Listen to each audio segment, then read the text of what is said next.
ಅಂತೂ ಇಂತೂ ಸಭಾಪತಿ ಸ್ಥಾನ ತ್ಯಾಗಕ್ಕೆ ಒಪ್ಪಿದ ಬಸವರಾಜ ಹೊರಟ್ಟಿ.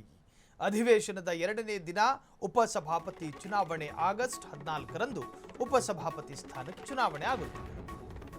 ಅಧಿವೇಶನದ 2ನೇ ದಿನ ಉಪಸಭಾಪತಿ ಚುನಾವಣೆ ಆಗುತ್ತೆ.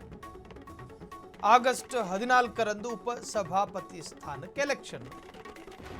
ಉಪಸಭಾಪತಿ ಆಯ್ಕೆಯ ಬಳಿಕ ಸ್ಥಾನ ತೊರೆಯಲಿರುವ ಹೊರಟ್ಟಿ, ಸಭಾಪತಿ ಬದಲಾಯಿಸದಂತೆ ಸತೀಶ್ ಜಾರಕಿಹೊಳಿ, ಚೆಲುವರಾಯಸ್ವಾಮಿ, ಜಮೀರ್ ಅಹ್ಮದ್, ಹ್ಯಾರಿಸ್ ಒತ್ತಡ. ಎಲ್ಲರ ಒತ್ತಾಯದ ಹೊರತು ನಿರ್ಧಾರ ಬದಲಿಸದ ಸಿಎಂ ಡಿಕೆ.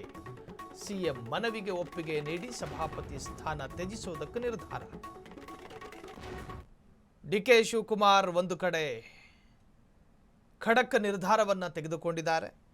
ಇನ್ನೊಂದು ಕಡೆ ಬಸವರಾಜ ಹೊರಟ್ಟಿಯವರ ಸ್ಥಾನದಿಂದ ಹೋಗದಂತೆ ಜಮೀರ್ ಅಹ್ಮದ್ ಖಾನ್, ಸತೀಶ್ ಜಾರಕಿಹೊಳಿ, ಎನ್.ಎ. ಹ್ಯಾರಿಸ್, ಚೆಲುವರಾಯಸ್ವಾಮಿ ಎಲ್ಲರೂ ಒತ್ತಡ ಹಾಕಿದ್ರು ಕೂಡ ಅದು ಯಾವುದಕ್ಕೂ ಕೇರೆ ಎನ್ನದ ಡಿಕೆ ಶಿವಕುಮಾರ್ ತನ್ನದೇ ಆದ ತಟಸ್ಥ ನಿಲುವನ್ನು ಅತ್ಯಂತ ಸ್ಪಷ್ಟವಾಗಿ ಆ ನಿರ್ಧಾರಕ್ಕೆ ಬದ್ಧರಾಗಿ ನಿಂತಿದ್ದಾರೆ ಡಿಕೆ ಶಿವಕುಮಾರ್.